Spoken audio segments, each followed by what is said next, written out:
If you haven't heard of Maccabees is the intertestamental writings that did not make it into the canon, but it does show up in I think some people might have like the Oxford Bible or something like that. They have a whole list of the Apocrypha. All right, so this is 2 John. Now, John, let's just give you an idea. If you want a breakdown of the letter itself, you don't have to copy this by any stretch. I'm just giving you an idea. There's intro for a couple of verses. There's a level of encouragement for a couple of verses. And then you get into some warnings for a couple of verses. And then you have a conclusion. I mean, it's so many of the letters in the New Testament, you know, particularly the ones that have like 5, 6, 7 chapters, they're almost like a treatise to some degree. And they normally follow, at least with Paul, they follow a similar format with the exception of Romans. The other ones, it's first 3 or 4 chapters or first half of the letter, it's reminding them of who they are in Christ and identity related in the beginning, and then the latter part normally has to do with function. Because you are this type of person or because you are in Christ, what does that mean for daily living in normally a specific context? That's what we call the Pauline corpus, all Paul's writings. The Johannine writings, all of John's writings, which is the Gospel, and then 1st, 2nd, and 3rd John, sort of or just don't follow that format to some degree. And obviously have a different author who's writing different letters. And 2nd John and 3rd John probably are more in line to what a typical letter would be, at least in our context. I think if you write a email that is single space, if it's longer than this, most people don't read it all. Now, you might be the only ones who don't. I mean, you might read them all. But in today's climate, you have to, whatever you're going to say, you need to say it pretty quick. And then be and go on to the next topic, which means that if the biblical writers were living today and had access to the technology that we have, not sure we would read the entire letter, and just because some of them are long. 2nd John and 3rd John are not that way. Everybody, because they're short. They're 13 verses here, and. But I would imagine, how many of you actually studied 2nd and 3rd John? Yeah, no, it's kind of like we read through those. It's funny. Normally, when it comes to the New Testament, we're real familiar with the Gospels because it's got red letter, right? I mean, Jesus is involved in that, very much so. You see his life. It's sort of a theological history. When we get to Acts, that's really Acts and the book of Luke. The Gospel of Luke are actually one document. The editors of the Bible are the ones that divided that. But in the original writing, it's one large document. And then we're fairly familiar with Romans and a few of the Pauline epistles. But most of us, by the time we get to this part of the New Testament, we're sort of tapped out. We're just kind of rolling through this about as fast, as quick as we can. We want to get through with it, and so we sort of just run through, your 2nd John, your 3rd John, your Jude. We might be pretty familiar with 1st John, and we might be pretty familiar with 1st Peter, and we might be pretty familiar with 1st Timothy. But the second letters in line of that, I'm just giving you some. Most people aren't familiar with those as much as they are with the beginning letter of each book. Now, that might be true in your life. It might not. I'm just giving you some observations about what I've witnessed in biblical study just for inside of the church in general. It's not neither here or there. It's just... Shane, is this the John that's was Jesus' brother? No, it's... most people believe this is John the disciple, one of the sons of Zebedee, who was exiled on the island of Patmos. Now there's debate of whether or not it's John the apostle or another John inside the early church, but the majority of folks see this as John the Apostle wrote these. The writer of the Gospel of John wrote also the 1 John, 2 John, and 3 John. He was when the Gospel of John was written, the disciple John is the youngest of the group by far, and probably would be the equivalent of a teenager in our day and time. And so by the time this 1 John, 2 John, and 3 John, and even the Gospel of John show up in church history, it's late in the first century. They're one of the last books, and Revelation is also part of this. They're one of the last books to be written compared to, say, some of the other Gospels. The first Gospel is the Gospel of Mark, and then you have Matthew and Luke probably within about 5 years of each other. Mark, we date around early 60s, and then Luke and Matthew are probably early 70s, and then Gospel of John is well into the 90s. And there's reasons behind all that. One of them has to do with what 2 John addresses is the whole issue of Gnosticism, which is a first century heresy that it sort of catches on fire around the end of the first century and well into the second century. But we're going to save that to here. That's probably more than what you wanted, but I haven't seen you in a couple of weeks, so all this stuff is coming out, right? So I mean, but most people see this as the same John, that the disciple John. The first, second, and 3 John. Mm-hmm. He was not. He was isolated. Wasn't he? Patmos? Is that where? Yeah, he was in exile on the Isle of Patmos, which is outside of the Greek Turkey area. And just because they're in exile, I mean, exile was sort of like being a political prisoner, not like Guantanamo, or whatever, Cuba, today. I mean, he had access to people to some degree. It wasn't. I mean, he just could not. They didn't want to martyr him because that would have. They discovered that also the more they martyred Christians, the further the gospel spread. So it had a reversed, response to all that. And so they being the last one, they just stuck him off on an island and still had access to people to some degree. But yeah, he's late. He's probably in his 90s, and sitting on a beach. So I don't know if that's good or bad. So I mean, in jail on a beach. So I guess that's better than being in jail in Rome. So, but yeah, very late in his life. Probably one of the last things that he did.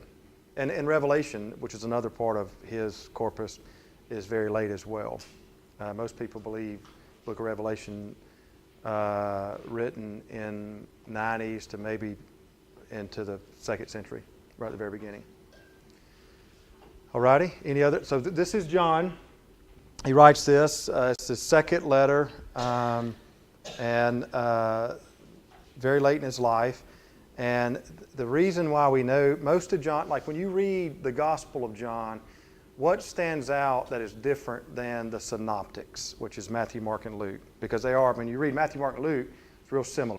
The Gospel of John does not track Jesus' ministry in a logical format or in a chronological order. It's put together by themes. And you have these 7 I am statements inside the Gospel of John. And so you have these, it's a thematic gospel of who Jesus is and Jesus as the Messiah. But it follows a different format. It's not in the same.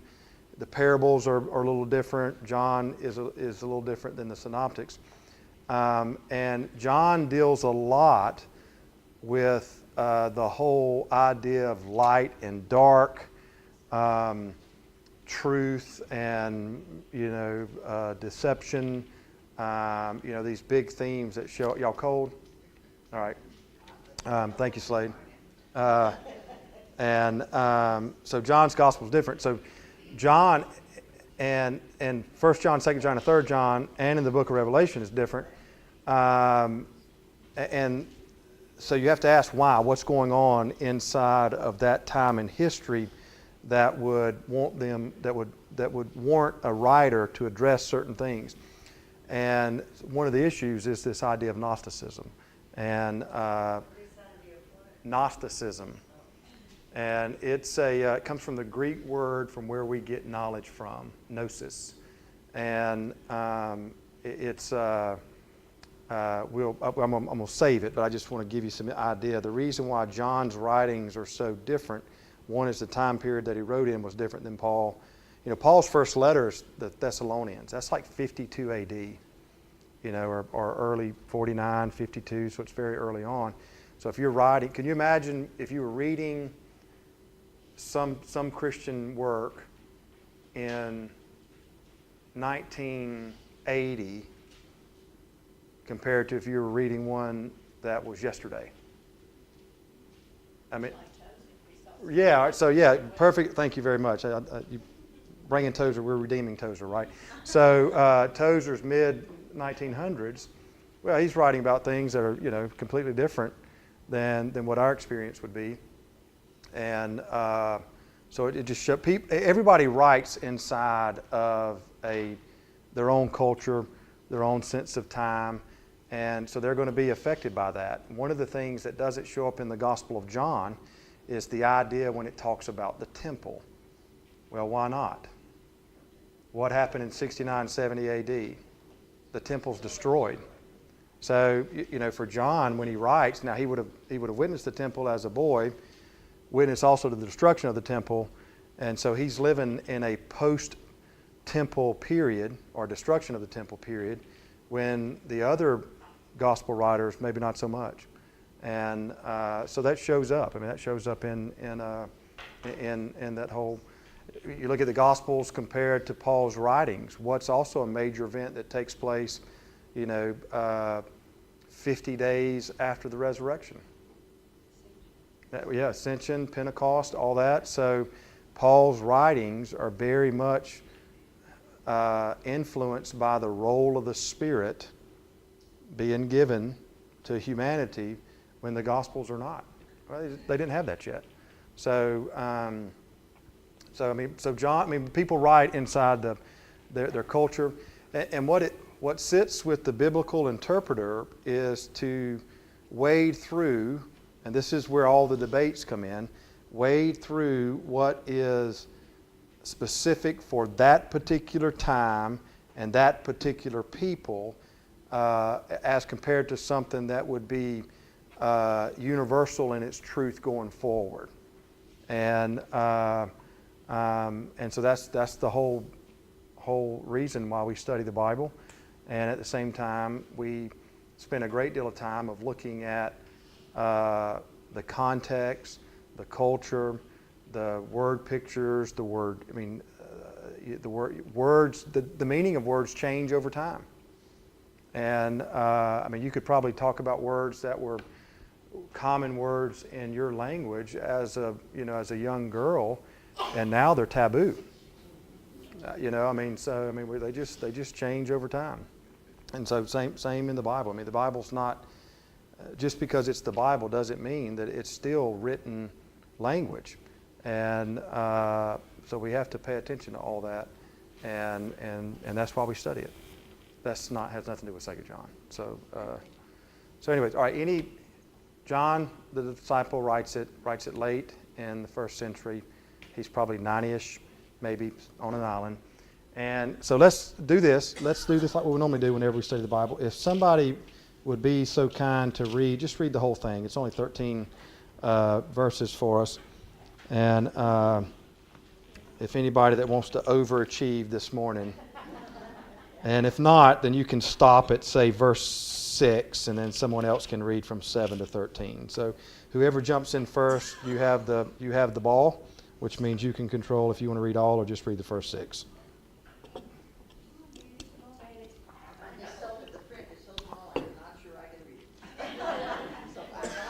Boy, I tell you, talking about guilting somebody into it. Come on, Betty. So that's pretty good. Is that all right? Yeah, 1 through 6. Somebody jump in. Somebody. All right. Sandy gets the first star. 1 through 6 for Sandy. You don't have to pay for any of the snacks. Okay, so you're good. All right.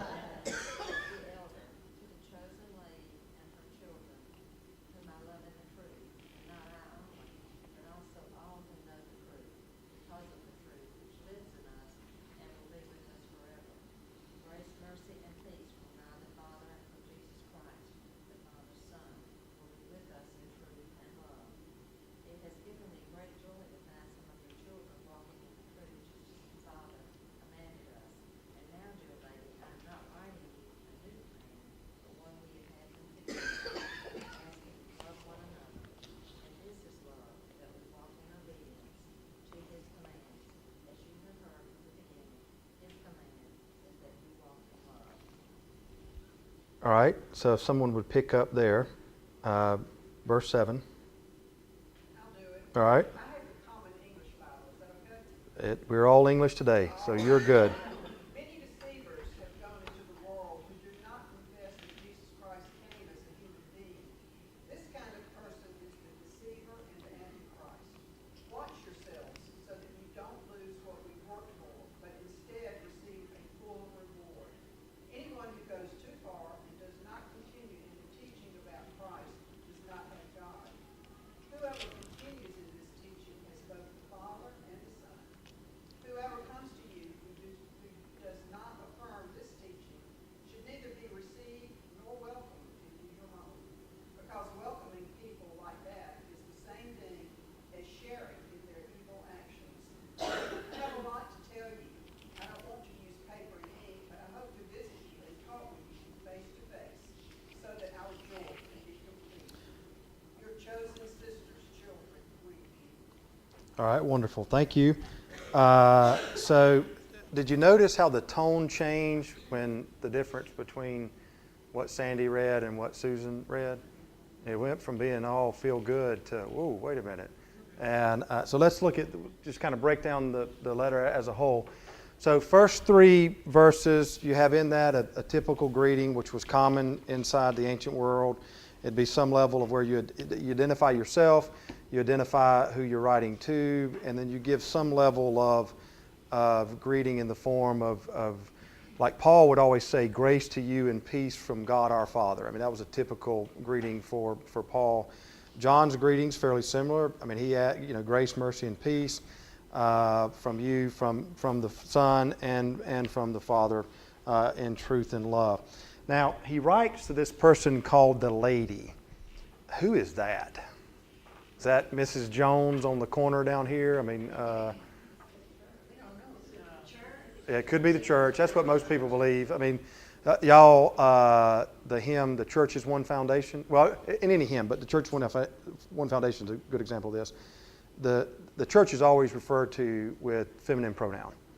Bride of Christ. You get the theology behind that. And so when you sing hymns and it has she and her, things like that, it's being historical, it's being traditional, and to some degree being biblical and how they relate to the church. It's 1 or 3 persons, or 1 or 3.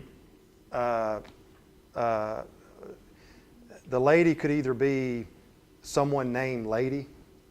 That's most people.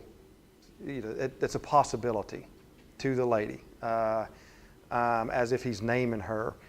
You just can't find that name in, most of your biblical names when you read that in the New Testament. I mean, they don't sound like lady, do they? I mean, it's you got some Greek names, or it could be to a lady who the office inside the early church is like she's like the matriarch, and again, those are minority views, which means that most people in biblical interpretation do not agree with that, but they recognize that can be at least be a possibility, that he's actually writing to the church's mama, and the children then are the church members. I mean, every church has mamas and daddies, right? I mean, if you don't, come follow me for about 2 weeks, and I'll introduce you to the ones at St. Paul. I mean, we have matriarchs and we have patriarchs, and they're in every church.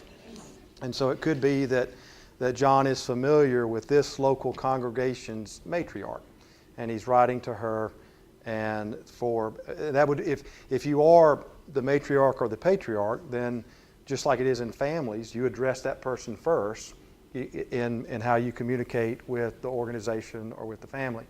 But the overwhelming view in the New Testament and in church history, at least biblical understanding of New Testament, is that the lady is just the generic word for the local congregation. It's not the church universal as much as he's writing to a specific congregation. And her children would be the people who make up this local congregation. So John's writing to a church he is familiar with, so you get levels of affirmation and encouragement and greeting of what they share together, and that is they share a similar faith, they share a similar love of truth, and what they believe in, and so it's typical greeting, one of encouragement. One of their shared relationship. They know each other, and so this is not like Paul writing to the church in Rome, where he's never traveled to Rome to meet the churches inside the city. This is at least somebody that John is familiar with in a local congregation, and with that comes a shared love of truth together. John, one of the themes that shows up in all the writings of John, and it's definitely true inside of 2 John, is that word truth. Over 37 times in John's writings in the New Testament, the word truth is used, and more so than the other writers. And when you go and if we had like infinite time, and we could lay out the Gospel of John and all of 1 John, 2 John, and 3 John, and even parts of the book of Revelation, and we did like a word study on truth, you would see it highlighted on all those, particularly the Gospel of John. In the Gospel of John, one of those great themes of the Gospel of John is this idea of truth, and truth that is seen in Jesus Christ and in God. And so it's in line that author who is really focused in on truth, it would show up in another writing like 2 John. Notice that it's truth that binds the community together. All right, so look at verse 3. Grace, mercy, and peace will be with us from God the Father and from Jesus Christ, the Father's Son, in truth and love. So you have this idea that part of what holds the group together in fellowship, koinonia is the word there. One of them is love, but the other one is what they share together in truth. What they believe in truth, how that becomes a part of who they are. So when we talk about unity in the church, unity, are we good with this? Y'all still need to see this? Okay. Unity is not where everybody agrees on everything. If you can think to an old bicycle that had little spokes in it, you had a center, part of the bike, and then you had all these spokes that connected to the center, but then they sort of were all over the bicycle wheel. That center part, if people agree with that, then according to the Bible, they are unified. Which means they don't have to agree on everything. You just have to agree on the major things. Does that make sense? And in here, that's what John is getting at when it comes to the truth. This is not that everybody is going to, agree on every single act of, for instance, like worship styles or what version of the Bible to use. My grandmother thought that Jesus spoke in the King James Version. And, if you read anything other than the King James, you were not reading the correct Bible. And as for being a decent translation, the King James is one of the worst. It's terrible. But for her, that's how Jesus spoke. It was The Greek was just a translation from the King James. He actually spoke in the King James, and they translated it into Greek. But same with worship styles, biblical interpretation. Which Bible to use. What are some of the others that are important things, but not essential things? All right, so how we baptize or take communion. Anything else? Just those four? What's that? How you pray? Yeah, so how you pray, what clothes to wear when you come to church, right? Yesterday, Sunday, I always feel like I'm cheating on St. Paul for All Sunday because I wear a T-shirt to church. And, so there's part of me that's what's been ingrained from day one is you just didn't dress that way, and so, but probably not. Let me tell you, she was always dressed for church, let me tell you, and made sure, right, sure. So, there's a theological rationale behind that.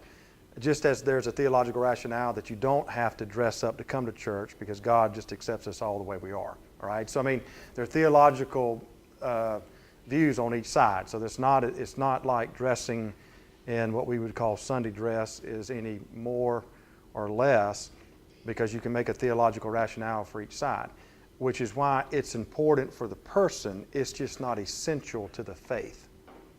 All right. What's that? Sure. Communion's another one. And even sacraments, all right? So Protestants have 2, Catholics have 7. I didn't realize communion was different. Oh, sure. Right. Absolutely. Do we have, when I was in seminary, when I was out at SMU for my doctorate, when I was out there, the way they took communion was they actually drank from the common cup. That drove me crazy.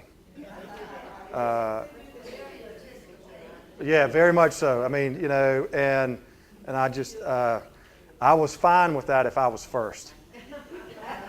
But I did not want to be second or third or last. But communion is, communion is another one. Baptism, do you dunk, do you sprinkle, do you pour? Yeah, exactly right. So songs, part of that is worship, is evangelism. Is evangelism more a social justice action? Like something like Open Door, Rose Hill, a lot of what we did Sunday where you go out, or is it more of a proclamation aspect? Do you tell people about the gospel?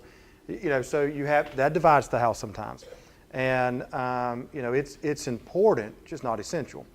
And what you'll find in the early church, if you're not aware of this, you might not see it as much in 1st, 2nd, or 3rd John, but you will definitely see it in the book of Corinthians. Because Paul, in chapter 3 of 1 Corinthians, talks about the same thing that John talks about. He uses a different analogy. For him, it's like building a house. As long as the foundation is right, what happens after the foundation is up to the builder. All right, John, that's 1 Corinthians chapter 3. Some people build this way, and he mentions like Peter. Some people build this way, Apollos. Some people build this way, me, Paul. He says all that's important. You're just building on top of other things as long as the foundation is important. Now, what John would say, and this is what, and then 2 John's a good example of this, is that what holds us together in unity is the core truth. And for him, it's Jesus Christ. Okay? Other stuff can play out just differently. And but as long as that core is there, then that's what we're together in truth. All right, so let's talk about a local congregation. People who identify with the local congregation, whether it be member or just lifelong a part of the church, but just have never joined the church, they look different. Everybody in this room looks different. All right, and there are things that you like to do that is different from the people around you. And you might have a small group that you participate with that's a part of that, but there's not another member that's the same. But what you have identified yourself with is, this is my home. Faith-wise, this is my community. And so you agree on the large issues, even if on the smaller issues there might be disagreement. And that's okay. I mean, it's very biblical, because they didn't agree in the early church. I mean, sometimes the disagreement was such a division. The friendships, I mean, they broke. Paul and Peter. Go back and read the book of Galatians. His language to writing to the church in Galatia is that, hey, there was one time I actually had to call Peter out because he was a coward. And they're arguing over the role of the Holy Spirit to Gentiles. And then should they sit with Gentiles when they eat? And basically, he called Peter out for being hypocritical. You're in Cornelius' house, you witness what happened, and then you testify that the Gentiles received the same Spirit that the Holy Spirit that the Jews received at Pentecost, and then you won't associate with them. And he calls him out. Well, you can imagine they didn't swap Christmas cards. All right? On Paul's journeys in the book of Acts, we're going to look at that in the fall. We're going to do the book of Acts for next year. And you'll see that there are times on missionary journeys where they have a disagreement. And in this particular case, two people are disagreeing over another person that they want to take with them. John Mark, the writer of Mark's Gospel. And the disagreement is so intense that it divides the two. And they don't take any more missionary journeys together. So, does that mean they're, but the Bible just sort of says, okay, they still agree on the main things. They're disagreeing on something that's a small thing. They keep on going. And we struggle with that, because in our society, we, at least today, I think more so than in previous times, the idea of agreement has to be full acceptance of everything down the line. All right?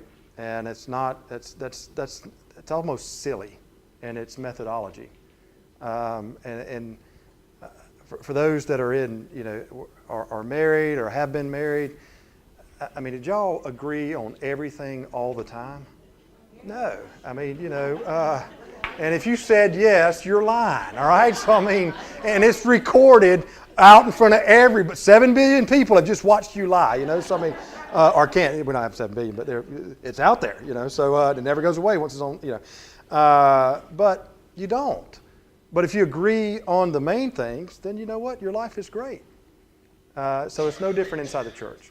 And what holds the group together is their agreement in the truth of Jesus Christ. All right? And because later, when we get to this part, verse 7, we're going to see what happens when there is disagreement. All right, so any questions so far? All right, so we'll keep on going. A couple more minutes before we break. So we get into verse 4. He rejoiced greatly to find some of your children walking in the truth. Again, this is just evidence that they hold this idea of truth in Jesus together, just as they were commanded. He's writing not to give a new commandment, very John in its language, right? Where have you heard this for? This is in verse 5. Not as though I were writing you a new commandment, but the one we have heard from the beginning, that we love one another. What does that sound like? The Gospel of John, doesn't it? Yeah, upper room. Yep. So this is one of the evidences that kind of gives weight that John the Apostle wrote it, because it also shows up in the Gospel of John, where he's, Jesus. What shows up in John's Gospel more so than the Synoptics is where it's where we get Maundy Thursday from. That Monday meaning from the word mandate.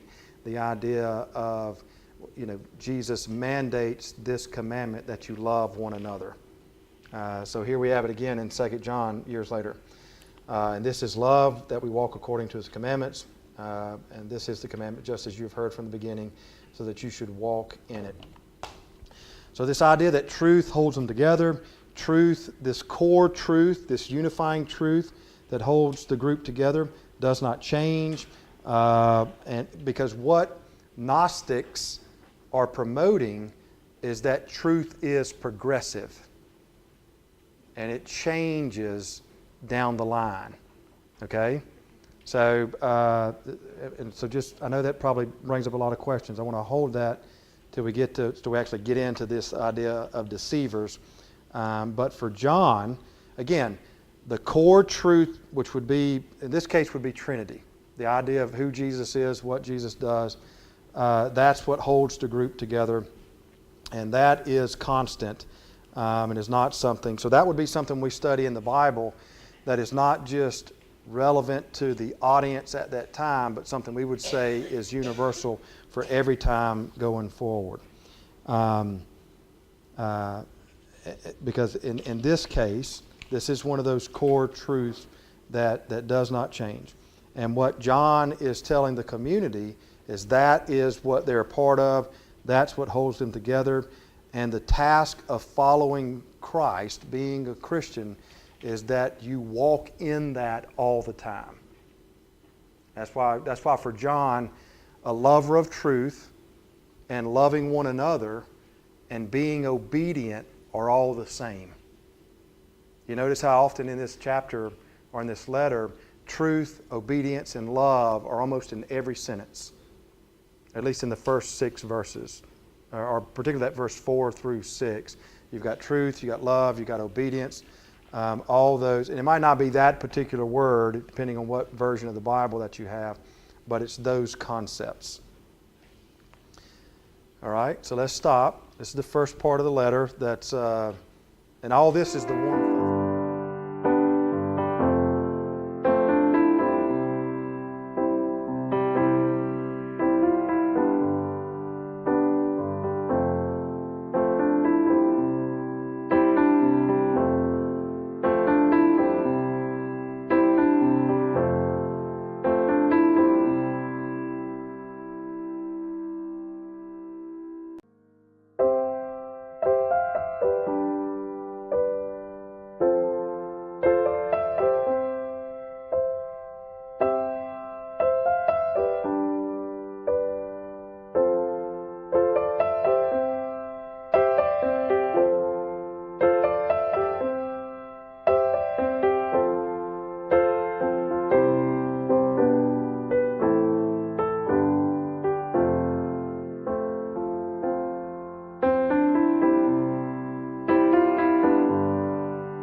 They don't. Doesn't ring. There we go. Yeah, as the year, hey, Harriet, as the year progresses, the time sort of, just kind of, it's like people use they save all their skip days to the end, and we're getting that now. It says, well, Dad, I still have a couple more days I can miss from school. And I was like, what? Well, we're allowed so many. I was like, I don't think that's the way it works. All right, so back to 2 John. Well, now we'll get into the real juicy part of the letter. Maybe. Perhaps. Now the tone changes, so maybe the tone changes because this is what John really is addressing, and there are a few. If you read a history of the early church, say from 50 A.D. to maybe 150 A.D., probably the first on the list of heresy is Gnosticism. And the reason why is because it was real. It's pretty seductive in the way it sort of plays out. Gnosticism is, and it's like when you talk about Marcion. Marcion was considered a heretic in the early church because it's very cut and dry. He thought with Pentecost ushered in the age of the Spirit, and so you really didn't need the age of the Father, which he thought was Old Testament, and you kind of needed a little bit of the age of the Son, which was in the Gospels and Jesus. But with the Spirit, the other two were sort of just, you can kind of kick them to the curb a little bit and just focus in on the Spirit. Well, that was fairly cut and dry, and so they met and discussed it and looked at the merits of it all and eventually said no to Marcion. What makes Gnosticism so difficult to define is because its borders are not crystal clear. It's in certain parts of the church, it's sort of adopted something over here. In another part of the church, it sort of adopted something over there. But the basis of Gnosticism is this, that there is a deity world. All right? We believe in a deity world, right? Do you believe in God? You believe in a deity world. God has a kingdom, even if it's figurative, literal, still the idea that somewhere, wherever God is, that's God's world. In Gnosticism, there's at least some overarching deity. And that could be a male and female deity. That could be a single deity, depending on what part of the church you're looking at. Some parts of Gnosticism just had the God that's behind it all. Other parts of Gnosticism had where it's a male and female deity. They have children which make lesser deities, and then they sort of populate barely deity or barely God. All this is deity world, and matter, there's no matter like in physical material that's a part of this. Because in Gnostic understanding, anything that has matter is considered evil. Okay? So God, or deity, or gods, or plural with deities, they would be they're non-physical, non-matter, totally spirit, spiritual, because for them anything that has matter is considered evil, and humanity is trapped inside of its matter. So think about your body. All right, what's the outer shell of human beings? Flesh. Flesh is made up of what? Matter, which is in a Gnostic understanding, what's evil? Matter's evil, flesh is evil, the body's evil, and the body sort of encapsulates or entombs the real essence of a person, which they would say is really part deity. It's just a deity because they're created in the image of God. The Imago Dei is what we call it. They're created in the image of God. So that image bears in some resemblance, one 64th of this deity. I mean, see, think about like bloodlines, It started out with pure God, then kind of a little bit less pure on down the line to eventually get to where it's, an essence of purity or an essence of deity that's still left. It's just encapsulated in matter, and it's like an egg. The real good part of the egg is the yolk. Everything else around it is evil. And the goal of a Gnostic is to break out of what is matter, to break out of what is evil so that you can free up what is pure and divine. Does that make sense? Well, hang on. We ain't got that far. So the question was, how do you do that? Well, you can't. So what's required is what they call the Gnostic Redeemer. Well, that sounds pretty good, doesn't it? Because we also, in Christianity, we have a Redeemer, right? Who's the Redeemer? Bingo. So the Gnostic Redeemer is Jesus, who is deity, correct? And he's not made up of flesh. It just seemed like he was made up of flesh to appear. All right? It's where we get the Greek heresy. What is it? What's the Greek word? Oh, fiddlesticks. I think it's docetism or something, but it's that Jesus looked like he was in the flesh, but he really wasn't. Because if he was in the flesh, then he would be made up of matter, which means he would also be part evil. But this Redeemer descends down into the material world to give people the right gnosis, where you get Gnosticism, the right knowledge that will unlock their deity and free them ultimately from all that is evil. Sounds sort of Christian. Yeah, I mean, it sounds sort of a lot of stuff, but I mean, now keep in mind, they didn't have a Bible, all right? So they didn't do Bible studies on Tuesday mornings, every Tuesday. They worshiped, and they had parts of the Old Testament, but so if you don't have, what they had was oral tradition, all right? And they would have like a overseer or a head priest or minister, and then they would have a bunch of local helpers and whatnot. But most of the development was personal disciplines like prayer, fasting, service, things like that. But the study aspect came from oral tradition, right? So when someone sounds sort of Christian and speaks a language that says, "Let me unlock your potential," and let me just I've got the right knowledge. I know you've heard all this stuff about Jesus, that's right. He's the Redeemer. But all this other stuff, that's old knowledge.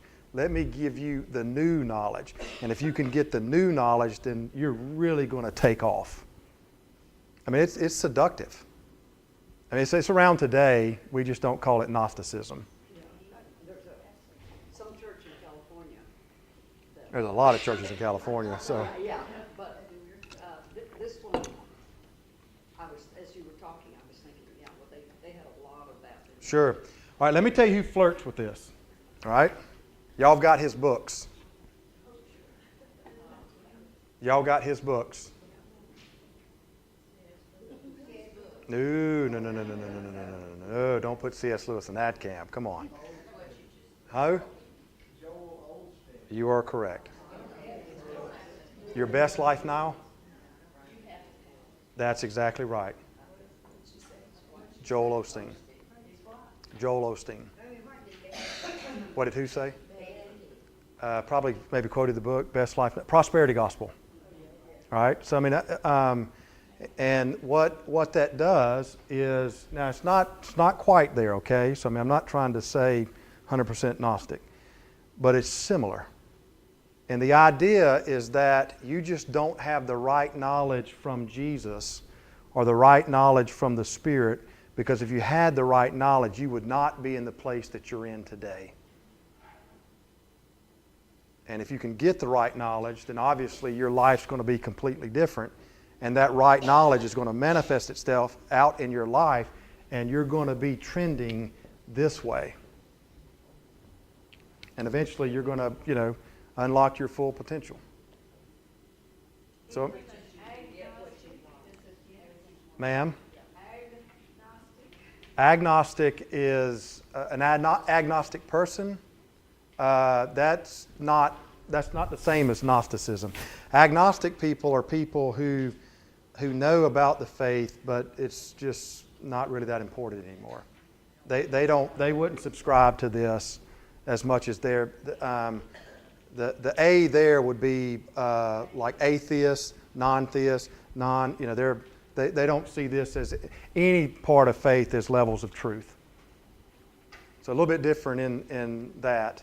But what'd you say, Harriet? I just said Joel Osteen is you can get what you want. Sure. So it's very personal, very person-centered. And what you really need is just the gnosis. But then when you get the right gnosis, it unlocks what is just dormant in your life right now. And what's dormant is this image of God. And once that is set free, then you're going to make the climb. Eventually, you'll pass over into deity world. Scientology is another one. Okay, just from a different version. Scientology is another one.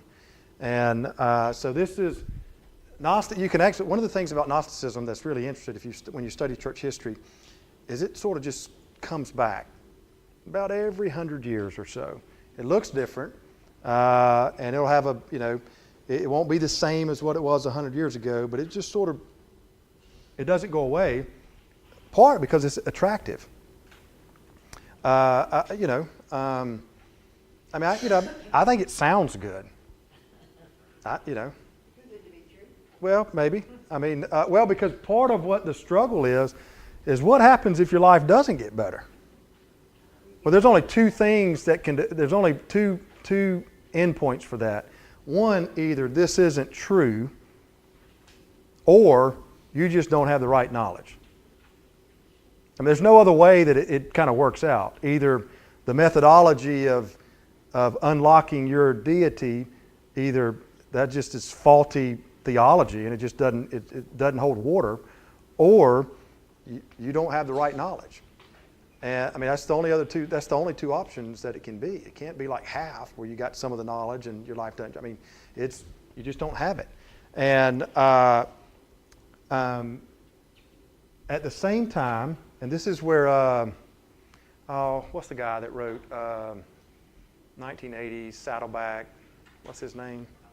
Wears those Hawaiian shirts. Wrote that. Purpose-driven life.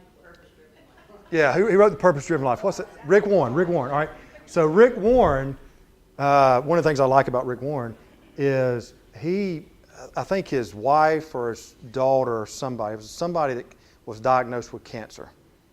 And son was diagnosed with cancer.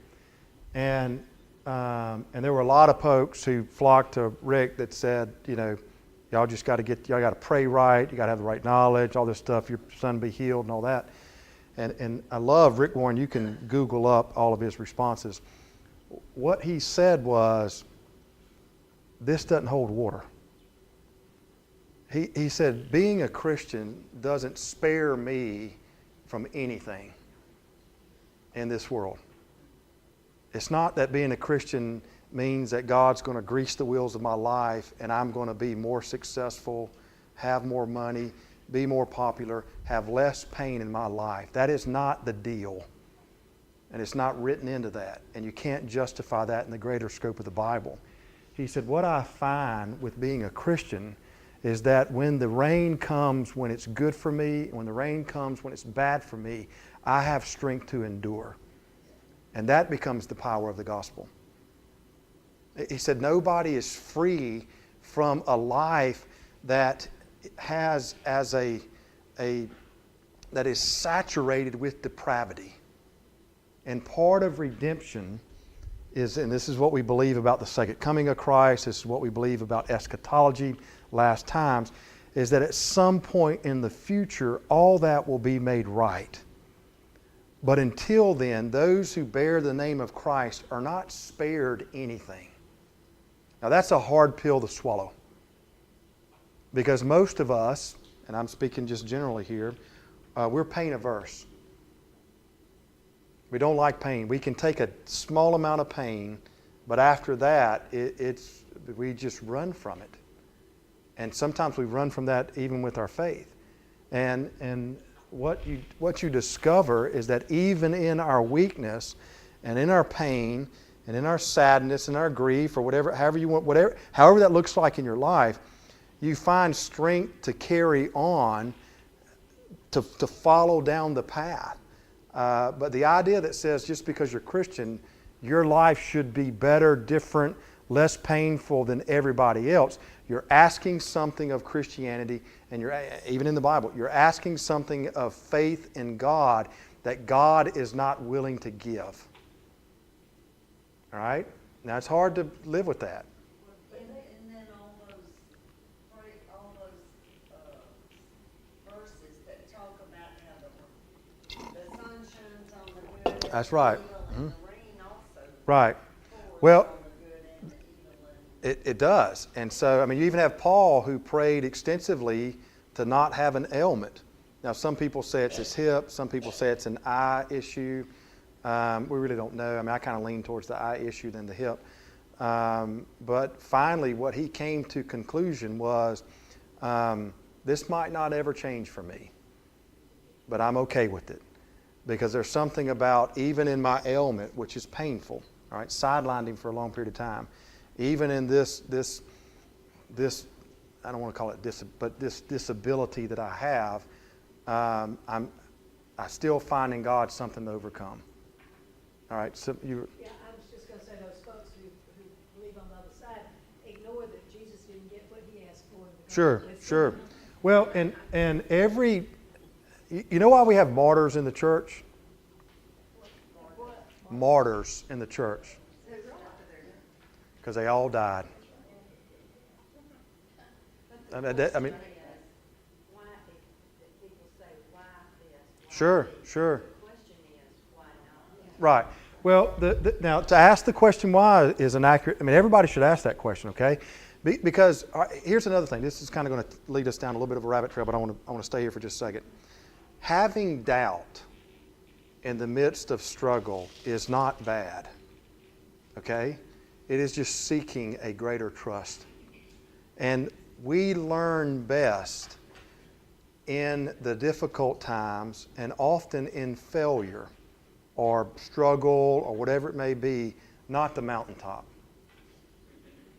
I don't know. It takes and I'm not one, okay? It takes an incredibly disciplined, fully authentic person, very comfortable in their own skin and comfortable with, whatever happens, to learn on the mountaintop. Most of us do not, which is why we like ice cream. We like ice cream because it's just good. We don't like to diet. We don't like to eat the other stuff. We like ice cream, right? But you learn in the struggle because you find footing. And this is why, if you ever want to help somebody who's in the midst of struggle and they're asking why, they're doubting, and they're trying to find some footing,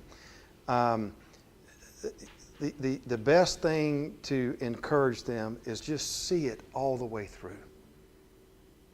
Don't stop midstream. This is a small example, but it's the only one I got on the spur of the moment. So the last 2 months in my life has been terrible. From the flu to kidney stones. Now I've got, I think, this is self-diagnosis, like bursitis all down my right side. And so every morning I have to stretch, and it brings me to tears. And all right, listen, don't go too far with the example. My life's still really good. So, it's not a woe is me. But even this morning, so I'm doing all these exercises, and they just hurt like the devil. And my morning stinks because, I get up out of bed and I go into this room that I stretch in. And, for about 45 minutes, I'm just like in tears. And then I get up and I'm limping for a while or what have you. But I know that this will never go away unless I'm willing just to stretch it and work it all the way out. It does not get out of my body until I reset those muscles. Okay? It's the same thing, whether it be emotionally, it's the same thing spiritually. I'm not trying to compare this to other levels of pain, but you understand what I'm talking about. If we stop halfway, we rob ourselves of the opportunity to find a footing that will come. It just comes through the pain, not around it or not in spite of. But there, you will find footing. You will. And that's going to look different from each person. For some people, the pain journey is not as long. For some, it's longer. For some, it's a constant battle. Okay? So doubting in that, asking why or asking why not, those are accurate and good questions to ask. And even when you're struggling for that answer, just don't stop. Part of what you can discover, and this is Rick Warren, is that each day there was enough for that day. It's kind of like manna, all right? What was the instruction with manna? Pick it up only for that day, except for on Friday you can pick it up twice. All right? So on Friday maybe you can get a double dose. But every other day of the week, Sabbath for Jews were Saturday. You get enough for that day. And it's going to look different for each day because each day has its own different journey and its own different struggle. People who struggle with addictions, this is what they learn. I don't need to think 10 years down the road. Sometimes I don't even think more than just one day or 1 hour. But if I will just stay in what's in front of me and realize that's part of a step, that eventually will be other steps that eventually will take me through this, I'll get by. And I'll find the footing. So I mean, it can be in marriages, it can be in relationships, it can be with personal struggles or whatever it may be. Asking those questions does not make you a lesser Christian. Okay? It is making you're actually seeking something greater than what you've got now. You're seeking a greater footing in light of a new experience. And we forget that all the time because it's hard and it's painful. But the pathway through is the pathway through. It is not this. It is not just that one day you're going to get this right gnosis and then your life's going to be fantastic. I mean, I don't know where this exists. And when it does, it happens on the backs of millions of people. Now, you hear preachers who say this. I mean, what was that guy up in Atlanta said he needed a new jet? St. Paul needs a jet. Y'all didn't know that? Man, that would make me traveling would be easy for us, you know. So, yeah, exactly right. So, even hey, double dose. I like the way you think, Bitsy. I mean, there's a guy when I was out in Dallas. I went to his church. Man, he puts on a fantastic deal, and he's helped people. So it's not like these people are. He doesn't help. They have a big front door. They have a big back door. But what he does, his message is, I'm living proof that this works because I've got 2 Bentleys, 10 homes, and $10 million in my account. So, I don't know the one in California. I mean, I've only gotten to Texas. I haven't made it to California yet. But, you know, so it sounds good. And for some people, you know, if that's like the carrot that's in front of them. So, I mean, it does have a little bit of a ring that sounds attractive. So, let's go real quick. All my life, and I know that God was always with me. Sure. And if we were to trace your life, there would be times where life was easy, there would be times where life was not. But what is constant is that's exactly right, that level of assurance there. So what does John tell us about this? What he says, and we've read the passage so we know. What he says is that be careful when this happens. Because ultimately what this strikes a chord to is that unifying foundational truth. And in here, this is that Jesus is not in the flesh. Which is why John mentions that a couple times in the text. Because the deceivers are coming and preaching that, well, I know you heard that Jesus was really in the flesh. He's really not. He's just straight up spirit. And if you'll just stay, now if you'll buy into that, he'll give you the right gnosis, unlock your potential, and go. And what John is writing to this particular congregation is that if it strikes a chord at this foundational truth, do not welcome that. Don't receive it. Don't take it in. Don't give this person a pulpit in your life. All right? Now, this is not, should you have friends who are not Christians or from different faiths or whatever. That's not, has nothing to do with this passage. All right? This is about what do you do when someone comes in and says, I've got the right truth for you, and it's going to be a little bit different than what you've known because you've just been playing in the old side of the faith. Let me give you the new side of the faith. On that is where John says, run for the hills. Don't give it the time of day. But that's not hospitality in the idea of should you welcome and care for people, even people who are outside of the faith. That's a whole different side of thought that John in 2 John is not addressing. He is dealing specifically with those who come with deception. All right? So, some people read 2 John and, we got to circle the wagons. Only the insiders can be together and whatnot. And he's not talking about that. He's talking about what happens when Shane Jr. stands up and says, Shane Sr. doesn't know what he's talking about. Shane Jr. has the right message. Listen to me. It's going to, I'm going to give you the right knowledge. That's where you just want to go, well, I've kind of sifted through that. Doesn't work. Does that make sense? So this is what he's not talking about just should you interact with people who are maybe not Christians, or that's not what he's addressing. And my advice there is, why not? As long as it doesn't rob you from, if it begins to pull you from who you are, then obviously no. But that I think that it's okay. I would encourage everybody to have relationships with people who are not in the church, because that's the only witness they might see in how you live your life. But that's not what 2 John is dealing with. He's talking specifically about people who come and who would be, again, they didn't have a Bible, oral tradition. So the guy, the leader or whatever would stand up and say, and let me tell you what it's like to really understand the gospel. Here it is. And when that's contrary to what is foundational, John says, run for the hills. So a little bit different chapter. So the language changed completely when you get to verse 7. It's no longer, oh, how wonderful it is. It's stand firm. Don't give any pulpit to or any level of don't welcome that into your house. In this case, the house like the church, not should you provide hospitality for someone who's passing through or something like that. In the Old Testament, in ancient world, hospitality was a big deal.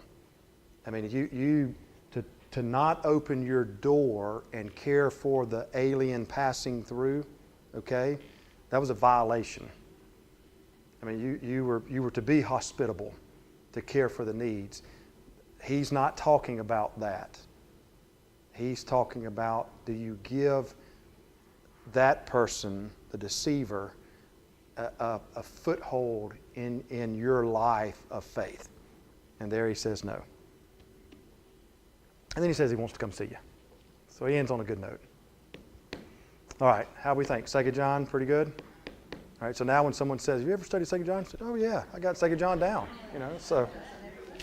All right, so next week, we're going to stay in the land of John. We're going to look at 3 John. And then the week after that is when we meet off campus. And that's, as far as I know, it's still at Mary Pat's house. And that's where we all kind of bring something, and we sort of celebrate the whole year together. All right? Any last comments before we adjourn? All right, go in peace. May the Lord be with you.